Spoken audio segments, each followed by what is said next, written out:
వరంగల్ జల దిగ్బంధంలో చిక్కుకుంది. మొత్తం 45 కాలనీలు నీట మునిగాయి. వరంగల్ హనుమకొండ ప్రధాన రహదారి ములుగు జంక్షన్ కూడలి చెరువును తలపిస్తున్నాయి. హంటర్ రోడ్డులో బొందివాగు ప్రమాదకరంగా ప్రవహిస్తోంది. 2 ప్రధాన రహదారులపై రాకపోకలు బంద్ అయ్యాయి. వరంగల్ హనుమకొండ మధ్య రవాణా వ్యవస్థ స్తంభించింది. అండర్ బ్రిడ్జ్ వద్ద వరద నీరు నిలిచిపోవడంతో మహబూబాబాద్, ఖమ్మం ప్రాంతాలకు రాకపోకలు సాగించేందుకు ఆటంకం కలుగుతోంది. రాకపోకలను పునరుద్ధరించేందుకు వరంగల్ మహానగరపాలక సంస్థ సిబ్బంది చర్యలు చేపట్టారు.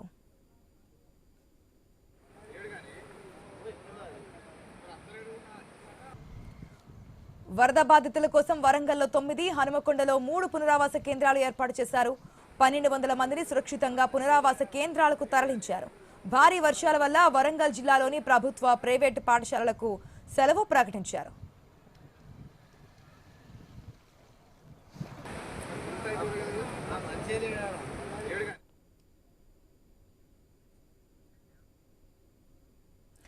మనం ఇప్పటివరకు చూసాం ఆయన స్క్రీన్లో ఎక్స్క్లూజివ్ విజువల్స్. ఏదైతే వరంగల్లో చాలా కాలనీలు, దాదాపుగా 45 కాలనీలు నీటి మునిగిపోయినటువంటి సిచ్యువేషన్, పునరావాస కేంద్రాలకు తరలిస్తున్నటువంటి కండిషన్.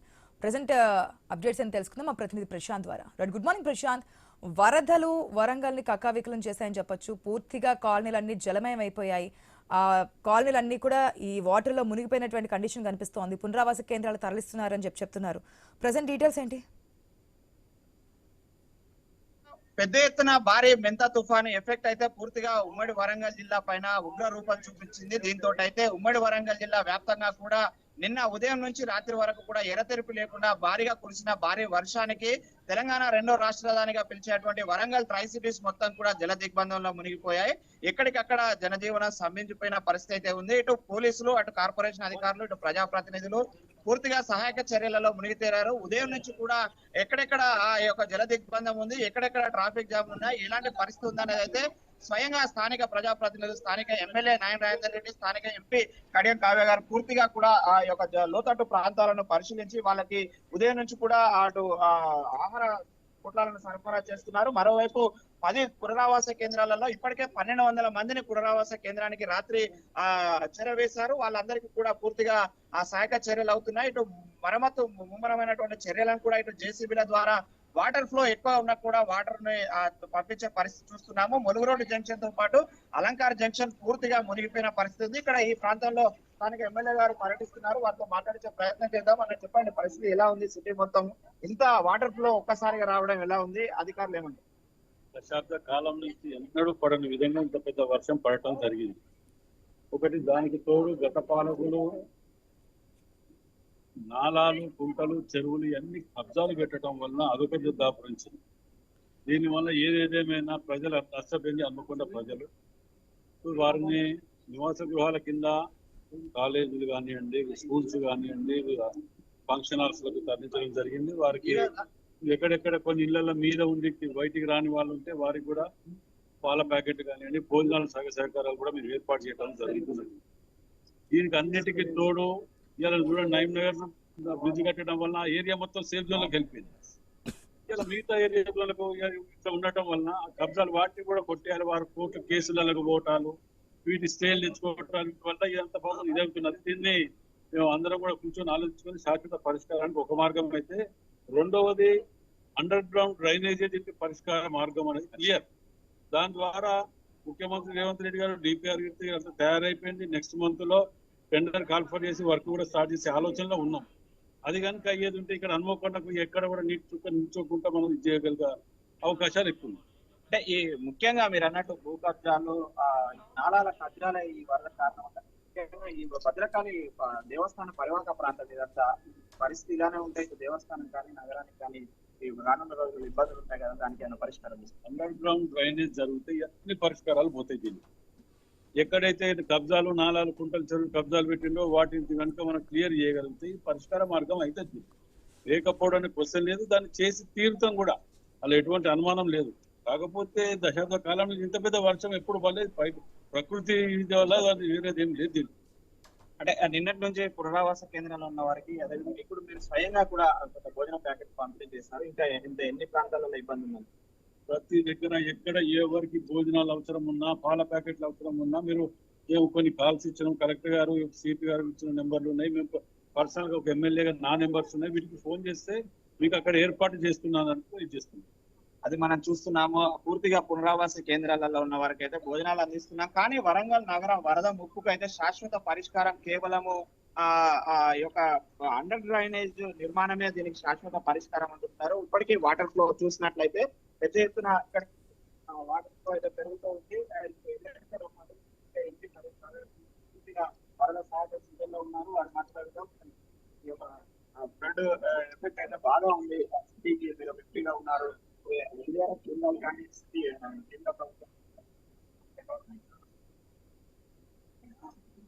ఏదైనా డిజాస్టర్ మేనేజ్మెంట్ వాళ్ళందరూ కూడా ప్రెజెంటేషన్స్ ఇద్దామని అన్ని ప్రతిపాదనలు తీసుకున్నాము. అయితే ఇప్పుడున్న లోతట్టు ప్రాంతాలు లేదా ఇప్పుడు మునిగినాయి అన్నీ అయితే కొత్తగానే మునిగినాయి. దాదాపు 10 ఏళ్ల తర్వాత జరిగింది. స్థానికులు కూడా ఎక్స్పెక్ట్ చేయలేదు. నిన్న మార్నింగ్ నుంచి నైట్ వరకు అంత చుట్టుపక్కల వాన పడ్డం మనకి ప్రతిసారి దాదాపు 9 సంవత్సరాలు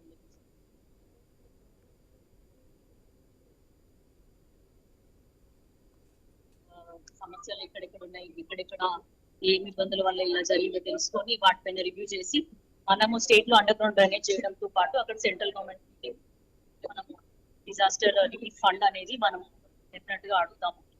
ఇవన్నీ కూడా సాక్ష్యాలుగా చూపించి మనము మన ప్రాంతాన్ని అభివృద్ధి చేసుకుని ఏదైతే ప్రజలు మమ్మల్ని నమ్మి ఓటేసినారో వరంగల్ వెస్ట్ లో అయితే చాలా వరకు ఈ పరిస్థితి లేదు. కానీ ఈ చాలా మనం ఊహించినటువంటి వర్షపాతం వల్ల ఈ పరిస్థితి ఎదురైంది. రానున్న రోజులలో కూడా ఇంత వర్షపాతం పడ్డా కూడా మనకి ఇబ్బంది జరుగుతున్న విధంగా చర్యలు చేపడతాం. అంటే ఇప్పుడు మీరు స్వయంగా వెళ్ళినప్పుడు కూడా కార్పొరేషన్ అధికారులు నిన్నటి నుంచి రాలేదని కూడా కొంత ప్రజలు చెప్పారు. వాళ్ళని అప్రమత్తం చేస్తున్నారు. ఎప్పుడైతే మబ్బు పడిందో అప్పటి నుంచే మేము కలెక్టర్లతోటి నిరంతరంగా టెలికాన్ఫరెన్స్ లోనే ఉన్నాము. ప్లస్ మేనేజ్మెంట్ అనేది జరుగుతూనే ఉంది కాబట్టి అంతమందిని మేము సురక్షిత ప్రాంతాలకి చేర్చడం జరిగింది. ఏంటంటే వాళ్ళ వరకు వెళ్ళకపోవచ్చు కానీ అదే పని మీద అందరూ ఉన్నారని నేను తెలియజేస్తాను. అది మనం చూస్తున్నాము. పూర్తిగా సహక చర్యలు ఉన్నప్పటికీ చాలా ఏరియాలు లోతట్టు ప్రాంతాలలో ఉండేసరికి ఈ యొక్క వరద ఉధృతి నుంచి అయితే బయట పడలేని పరిస్థితి. అధికారులు అధికార యంత్రాంగం పూర్తిగా ఈ యొక్క లోతట్టు ప్రాంత ప్రజలను అయితే రెస్క్యూ చేయడానికి అయితే సిద్ధంగా ఉన్నాము. మరోవైపు ఈ యొక్క వరంగల్ నగరంలో వరదలకు శాశ్వత పరిష్కారం కేవలము అండర్ గ్రౌండ్ డ్రైనేజ్ మాత్రమే. ఇప్పటికే అటు నయం నగర్ నాలా నిర్మించడంతో అయితే సగము పరిష్కారం అయింది. అయితే ఈ యొక్క ప్రాంతం ప్రస్తుతం ఉన్న ఏదైతే ఫ్లడ్ ఎఫెక్టెడ్ ఏరియా ఉందో ఇది 10 సంవత్సరాలలో ఎప్పుడు ఈ ఏరియా మునగలేదు. ఫస్ట్ టైం మునగడంతో కొంత అధికార యంత్రాంగం కూడా సమాలోచనలో పడ్డది. పూర్తిగా మేము దీని మీద రివ్యూ చేసి రానున్న రోజులలో ఈ ప్రాంతాన్ని కూడా ఎఫెక్టెడ్ కాకుండా చూడడంతో పాటు అండర్ గ్రౌండ్ డ్రైనేజీ నిర్మాణానికి సీఎం తో మాట్లాడి ప్రత్యేక చొరవ తీసుకుంటామని స్థానిక ఎమ్మెల్యే నారాయణ రెడ్డికి ఎంపీ కడియం కావ్య చెప్తున్న పరిస్థితి ఉంది. ఆశ మొత్తానికైతే వరంగల్లో వర్షం తగ్గినా కూడా వరద ఉధృతితో అయితే ఇంకా జల దిగ్బంధంలోనే ప్రజా రవాణా వ్యవస్థ ఉంది. ప్రజలు అనేక చోట్ల 45 కాలనీల ప్రజలు ఇంకా ఆ లోతట్టు ప్రాంతాలలోనే జల దిగ్బంధంలో ఉన్నారు. వాళ్ళందరికీ కూడా ఇటు ఫుడ్ ప్యాకెట్స్ పంపిణీ చేస్తున్నారు. మరోవైపు 1200 మంది పునరావాస కేంద్రాలలో ఉన్న పరిస్థితి ఉంది. ఆశ ప్రశాంత్, మనం చూసిన ఎమ్మెల్యే కానీ వీరందరూ కూడా గ్రౌండ్ లెవెల్లోనే ఉన్నారు. ప్రజలకి మేము ఉన్నామంటూ భరోసా ఇస్తున్నటువంటి సిచ్యువేషన్ కనిపిస్తుంది. కానీ పూర్తిగా కాలనీలు జలమయం అయిపోయాయి. అసలు గ్రౌండ్ ఫ్లోర్ ఉందా లేదా అన్న విధంగా మనకి విజువల్స్ లో క్లియర్ గా కనిపిస్తోంది. ఒకవేళ ఇంకా ఈ రోజు కూడా వర్షాలు పడే అవకాశం ఉందంటుంది వాతావరణ శాఖ. అది తెలంగాణ కూడా ఎఫెక్ట్ ఉందంటున్నారు. ఒకవేళ మొంతా తుఫాన్ తీరం దాటినప్పటికీ కూడా తెలంగాణలో అయితే ఇంకా వర్షాలు పడే ఛాన్స్ ఉందంటున్నారు. ఒకవేళ ఈ వరదలు ఇంకా పెరిగితే కనుక కండిషన్ ఏంటి?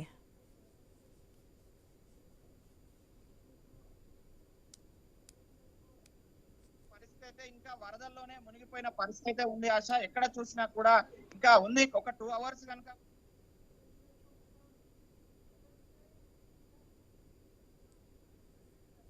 ఏరియా నుంచి వాటర్ క్లియర్ కావాలంటే ఇంకొక 2 అవర్స్ సమయం పడుతుంది. అప్పటి వరకు ప్రజలు అధికారులకు సహకరించి అటు ఎమ్మెల్యే ఎంపీ విజ్ఞప్తి చేస్తున్నారు. వాళ్ళకి కావాల్సిన ఆహార సదుపాయాలు అన్ని కూడా కల్పిస్తామని చెప్తున్న పరిస్థితి అయితే ఉంది. ఎక్కడ చూసినా కూడా ఈ యొక్క వాటర్ ఫ్లోను తగ్గించేందుకైతే ఇటు జేసీబీలను పెట్టి మరమ్మతులను చేపడుతున్నారు. మరోవైపు ఇటు స్థానికంగా ఉండేటువంటి ప్రజలను నేరుగా కలవడానికి ట్రాక్టర్ సహాయంతో అయితే ఫ్లడ్ ఎఫెక్టెడ్ ఏరియాలకు ఎమ్మెల్యే గారు స్వయంగా తిరుగుతున్న పరిస్థితి అయితే ఉంది. ఆశ ఇది వరంగల్ లో ప్రస్తుతం ఉన్న పరిస్థితి.